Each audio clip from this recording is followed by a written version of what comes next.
Mayong gabi mga igsoon ko diyan ni Kristo karon atong pagahisgutan ang kabahin sa Biblia, tradisyon o magisterium. Mga igsoon, ang Dios mipadayag kanato diha sa duha ka pamaagi. Kini mao sa pinaagi sa sulat ug sa wali.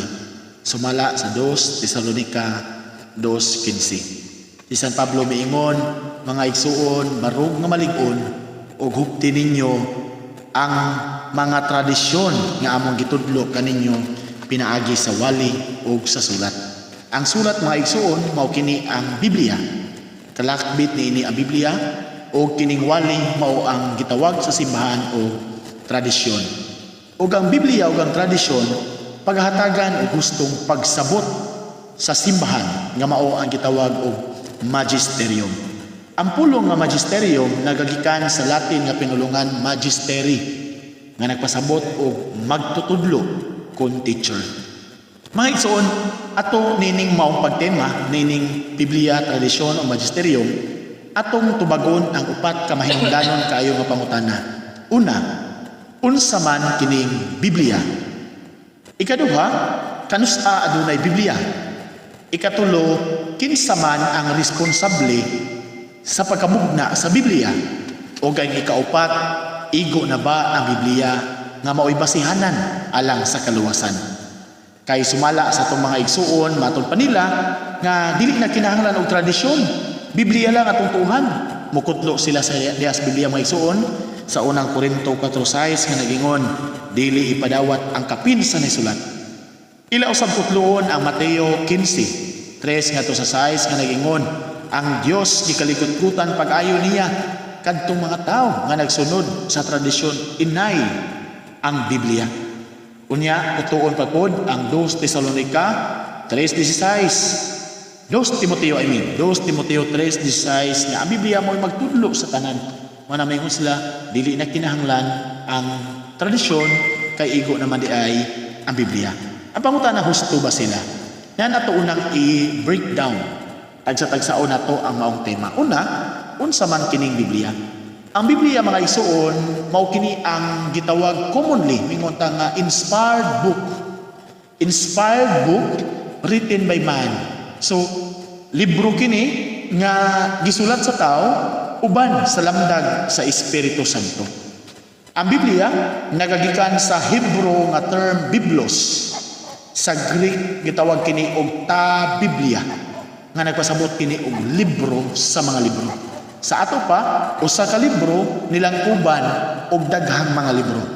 To be precise, ang Biblia gilangkuban og 73 ka libro. Ato nang sayran gamay ang kasaysayan ni ana.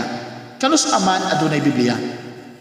Sa tuig around 380 mga igsoon ang Santo Papa sa Simbahan Katoliko in a person of Pope Damaso misugo sa iyang sekretary niadtong panahona nga mao si Saint Jerome sa pag-translate sa mga scriptures kon writing. I-translate gikan sa original nga pinulungan Hebro, Aramaic, Griego, i-translate ngadto sa Latin.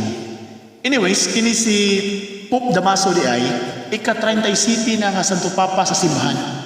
Diha atong makita nga wala pa gani Biblia. Aduna nay 37 ka Santo Papa ang Simbahan Katoliko. Timan nato nga si Kristo namatay na itong 33 AD. Misaka siya sa langit.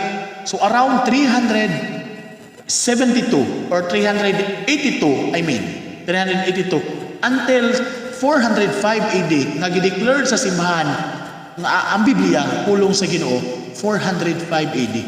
Adunay 372 katuig ang gap nga wala gyud gituuhan nga Biblia atong panahon. Diyon sa man pagwali sa mga apostoles. Of course, ay ilang pagwali pinaagi sa tradisyon. Mga igsoon, ang Biblia nahulma or nakabaton kita Biblia utang kini nato diha sa Simbahan Katoliko. Walay bisan usa ka protestante ang aduna mga giambag diha sa Biblia. In short, ang Biblia mga igsoon libro kini sa Katoliko. Walay bisan usa ka protestante ang naay naambag niini. Gani kung atong tanawon ang pulong Biblia, usa ka Katoliko mismo ang nagamit. Si Pope Siricius migamit sa pulong nga Biblia. Ang nagbutang og verse og chapter sa Biblia mga Katoliko. Ang nagbutang sa chapter si Father Stephen Langton, ang nagbutang sa verse kay si Santos Pagninos, usa ka Italian nga Bible scholar nga nagbutang og verse diya sa Biblia. So in short, mga igsoon, ang Biblia wala matagak gikan sa langit, kundi gi-introduce kini sa simbahan diri kanato.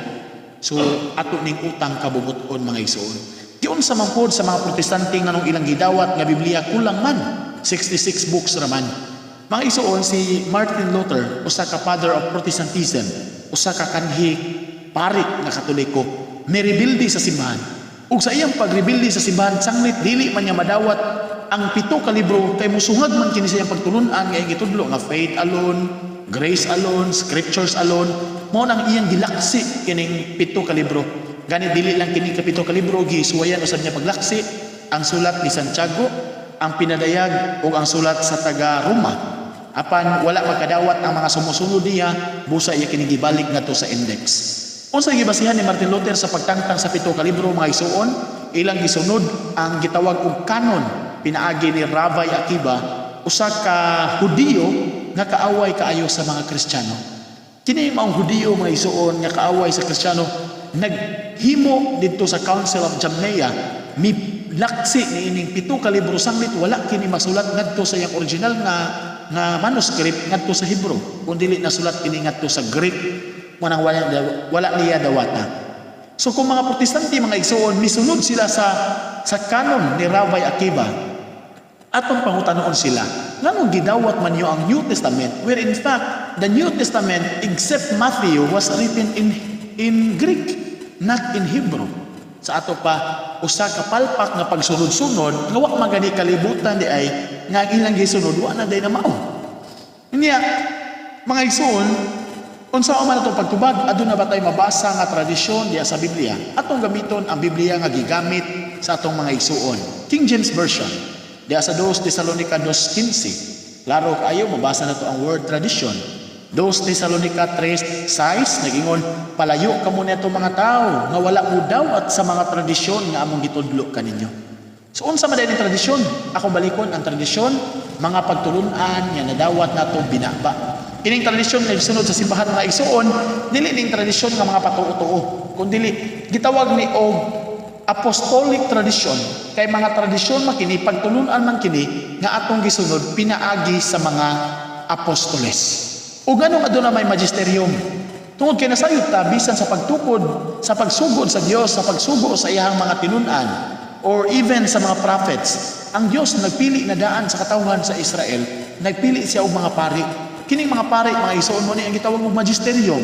Mao kini ang mutudlo sa katawhan mahitungod sa kasulatan. Sumala sa Malakias 2:7, adto kamo sa mga pari pagpakisayod mahitungod sa akong kabubuton. Kay sila mao ang mga sinugo sa Dios. So pari tayo mga igsoon, dili ang mga pastor. Pari, klaro kaayo. Kanong pari man mga igsoon?